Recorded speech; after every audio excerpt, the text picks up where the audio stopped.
I was in the 5th grade at the time this happened, so I must have been around 10 years old. My brother is 3 years older than me, so he was in the 8th grade, around 13 years old. I'm 24 now, and he's 27, so it's been a long while.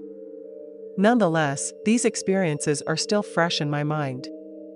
I lived on a dirt road in the middle of nowhere, and I was surrounded by trees upon trees, with my grandmother's house being the only neighbor. Though it sounds like an eerie setting, nothing creepy really ever happened in the middle of nowhere. My dad's job used to require him to either work 12 hours in the day or 12 hours at night, depending on the shift schedule for the week. This occurrence happened when he was working nights, so he would be away from 7 p.m. to 7 a.m. It was only me, my brother, and my mother at home, and my nearby grandparents were home as well. It was probably around 9 p.m.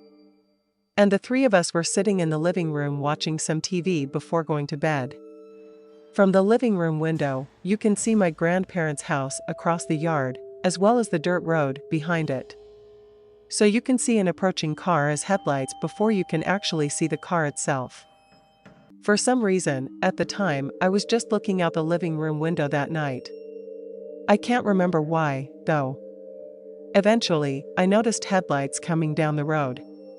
As the car came into view, I noticed that it was slowing down. Before I go on, I must say that I always had a fear of seeing something like this, not just a car slowing down in front of our houses, but at night, when you can only see the glowing tail and headlights and nothing more.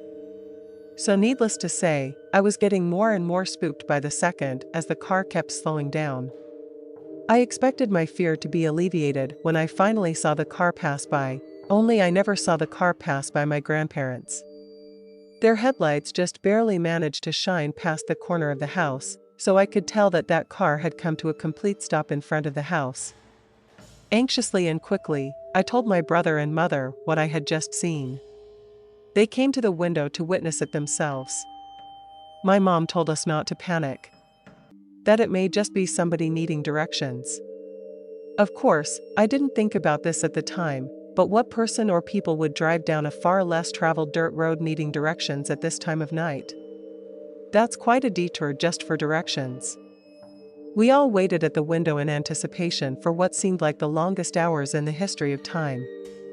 All the while, my imagination was running rampant, with possible scenarios that my grandparents may be facing. Finally, the headlights started to grow brighter and the car came into view past my grandparents' house.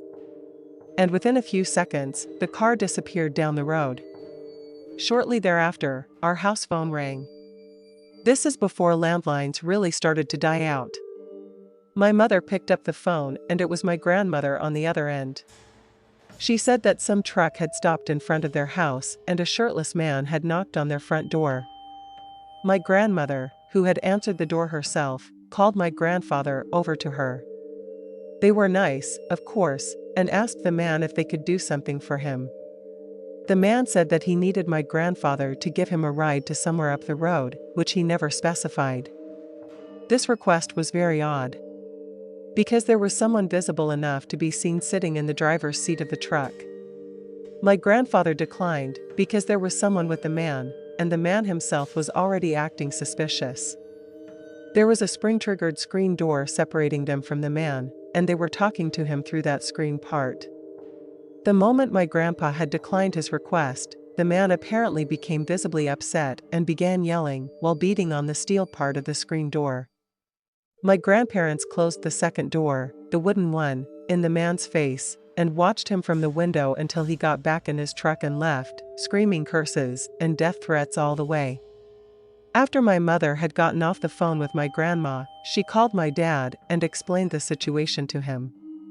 Being that he works a good hour and 10 minutes away, and the fact that nobody was really threatened with the weapon, he just told my mom to call the cops and have them check out the woods around our houses to be sure the man and his crony weren't trying to shake us out. We found nothing, but sure enough, when my dad was coming home in the morning, he kept a tired eye out for these strange men. And as he was pulling down our road, he saw a skinny shirtless man in the bushes near my grandparents' house. He was holding a crowbar. The moment the man saw my dad's vehicle, he smiled a big smile at him. and walked oddly calmly back into the woods. It wasn't the crowbar that freaked my dad out. It was the fact that the man had been wearing gloves. Maybe he was looking too much into it, but it was still creepy that that man was out there. Now, we knew a cop that went to the same Baptist church as us at the time, so my mother personally called him. He brought another policeman with him. They drove both of their patrol cars up to the tree lines, then shone their huge spotlights into the woods. My dad's pontoon boat was parked outside at the time, because this was before he had a shed built to put the boat in. So the family friend cop climbed into it to be sure nobody was hiding inside. After he and the other cop had done a thorough sweep of the property, they reported that they had found nothing or no one of suspicion, but they told us not to hesitate to call the moment we heard or saw anything. And that's where the meat and potatoes of this story ends. However, the next morning when my mom was taking me and my brother to school, we were driving the opposite way in which the truck had went last night. We hadn't even traveled a mile down the road before we saw something rather disturbing lying on the side of the road. There was a black toboggan or a beanie, along with a shirt, a pair of pants and shoes, and even socks. Apparently the socks used to be white, but red stains covered them. It gave me chills to see this, and I asked my mom what that was, and panicky, she sped down the road explaining that it was probably just clay that someone had picked up on their shoes and socks. But by the time we were coming home from school, the same day, the clothing was gone. For our family, the night before and that morning were the only times we heard or saw anything related to the shirtless man and his buddy. But that's not to say we didn't find out more about these creepy men, because later on we did hear on the news that an elderly man had been flagged down by a shirtless hitchhiker on the road one day, only to be stabbed numerous times and beaten within an inch of his life. The men ran at the sight of other vehicles coming down the road, and luckily the old man survived. But it's strange that these men weren't even trying to steal or take anything. It was like they were looking for people to hurt. It's been 14 or 15 years since that happened, and to this day I'm left wondering, what would have happened if my grandfather had agreed to give this shirtless man a lift to God knows where?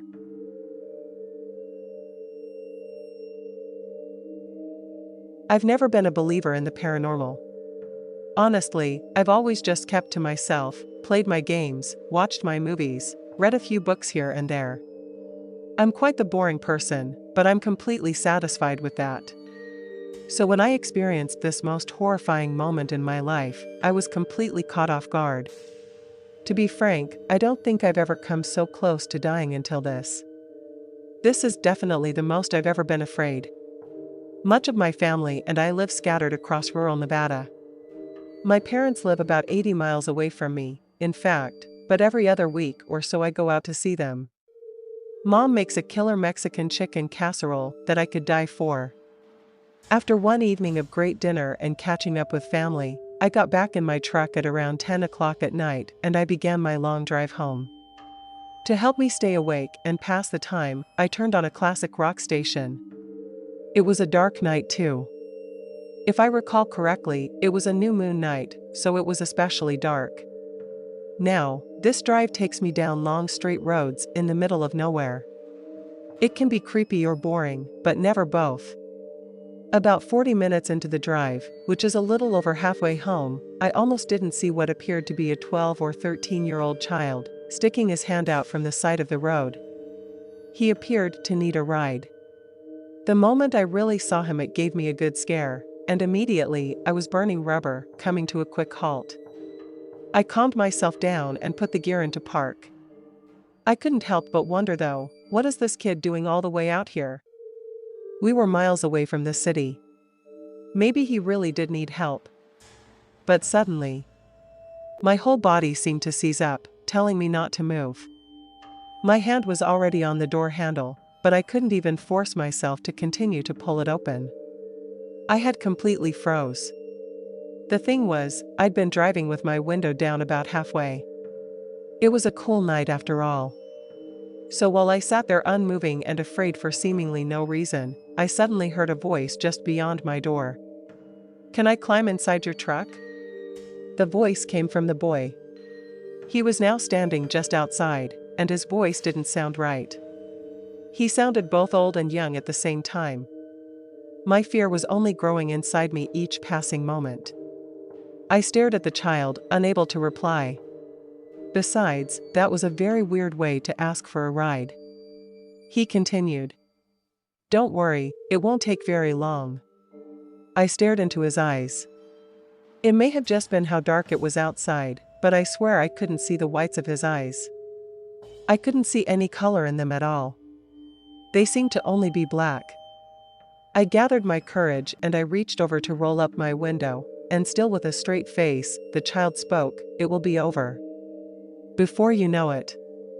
Somehow his voice had changed. It was deeper now. He didn't flinch as I began to roll up the window, and the moment that window sealed into place, I punched it into drive and sped off, and as I sped away, I looked into my rearview mirror. I should have seen that kid behind me, but as I looked back, he was completely gone.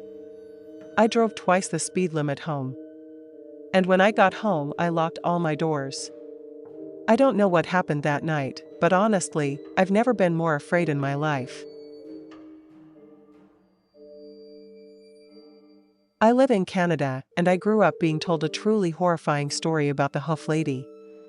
The thing is, I always thought it was just that, a scary story. But as I grew into an adult, I've learned that people have cited this woman many times before. In fact, many truckers have seen the Hoof Lady on multiple occasions, and never do they stop to pick her up. Once I began to hear the true stories about the Hoof Lady, I began to get even more scared about her existence. But at the very least, I can share with you the story that I always heard. Knowing what I know now, it might be true. Several years ago, there was a group of 3 men. They would take advantage of hitchhikers. Anyone needing a ride, they would pick up and kidnap and do awful things to them. In their time, they killed many people. One night, as they were looking for another unsuspecting victim, they happened upon a young woman walking alone at night. As the 3 silently agreed that this was perfect prey, they pulled the vehicle over onto the side of the road, rolled down the window, and asked the lady if she needed a ride. The very attractive young woman looked at them and gave them a sinister look, saying, "Why, that's very sweet of you." The man in the driver's seat looked over to the one in the passenger seat, saying, "Let her in politely." So he gave up his seat, letting the woman in, and then he sat in the back. They continued their drive, the 3 of them passing glances at the attractive woman. The eager men tried to spark up conversation with her. "So what do you do around here?" one of them asked. She didn't reply. Another man inquired, "You live around these parts?" And still, she ignored their questions. The men grew impatient, and during an awkward moment of silence, the woman suddenly began to laugh, and then she said, her voice didn't match her body. And as the men stared at her in fear and disbelief, one of them noticed that her feet weren't feet because her legs ended in hooves. The driver, nervous and completely afraid, stopped the car, but before he slowed down completely, the woman shifted in her seat and pressed her hoof onto the gas pedal. The driver's foot was crushed and he screamed in pain. And the woman steered the car into one of the nearby trees. The next day, the police found the remains of this car and the remains of what used to be people inside it. 2 of the bodies seemed to have been crushed to death, but not by the impact of the car. They seemed to have been stomped on repeatedly until they were mush. The police were baffled as to what could do that. The 3rd man, the one they found with a crushed foot, barely conscious in the driver's seat, was mumbling and beginning to wake up. Though bloody and battered, he matched the description of one of the hitchhiker killers. Later on at the hospital, he would tell him the story of what happened to his friends. Of course, they thought he was just crazy, or maybe he was pretending to be psychotic so he didn't have to rot in prison. That's how the story goes. People say that the driver is still in a mental hospital, scarred permanently from what he witnessed. I can't say I blame him. He may have been the worst kind of person, but I think anyone would lose their minds if they were forced to watch the Hoof Lady stomp their friends to death.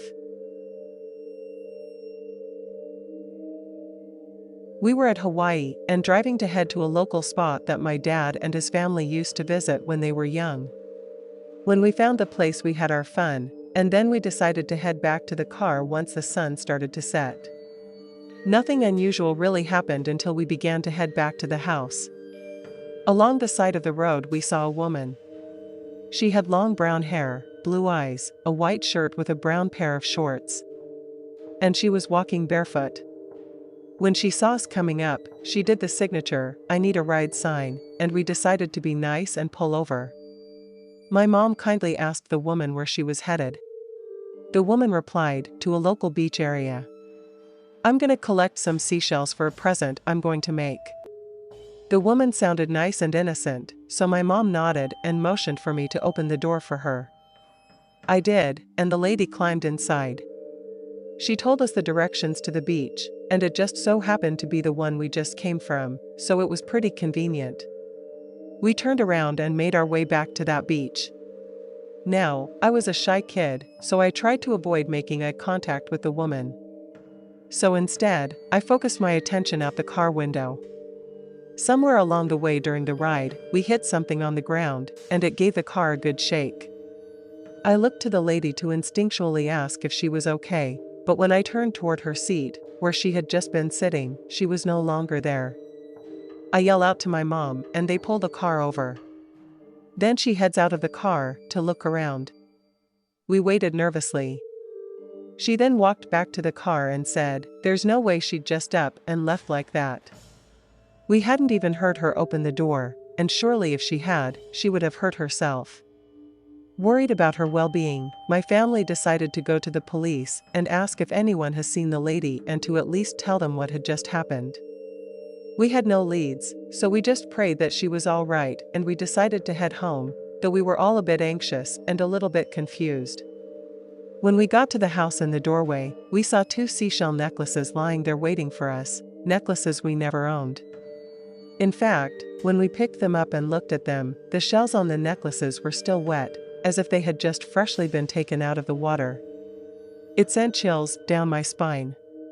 My mom told us that next time I go to my dad's house to take the necklaces to my grandparents, since they know more about Hawaii than I do. When I finally got to visit them, I explained to them the story, and I showed them those necklaces. Their eyes immediately widened. And my grandpa told me of his own experience with the vanishing hitchhiker. He explained that in Hawaii, one of the gods named Pele travels the roads in disguise and rewards kind travelers for helping her. When I asked what happened if someone doesn't help Pele, he didn't answer, he just flat out ignored me. So I sometimes wonder what would have happened if we didn't decide to help her, or what if we missed her altogether? Would we even still be here? Or would we all have met a terrible fate?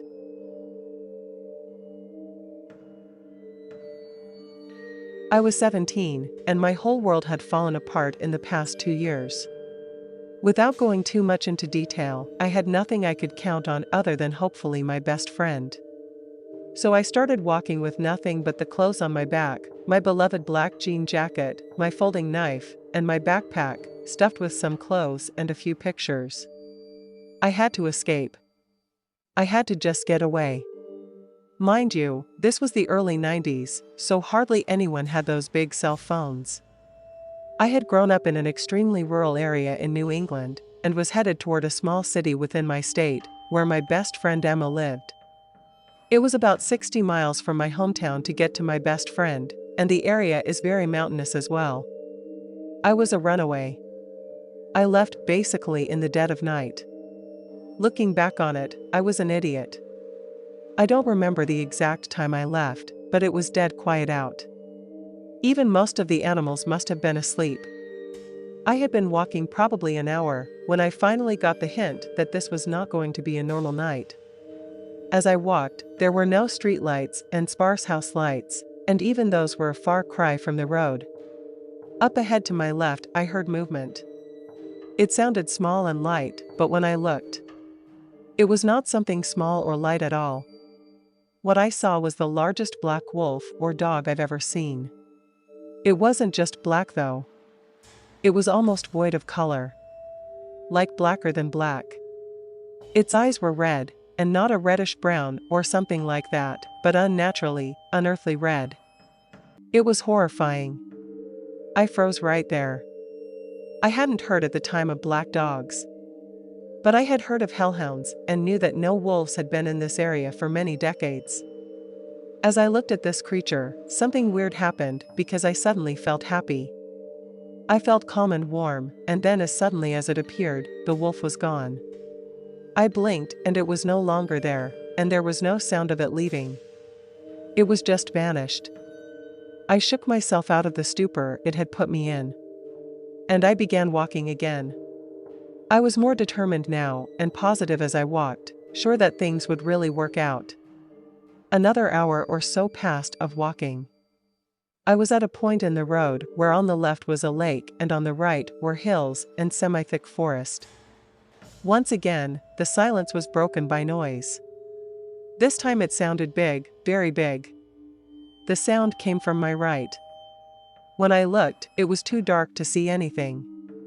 But I heard a large animal breathing.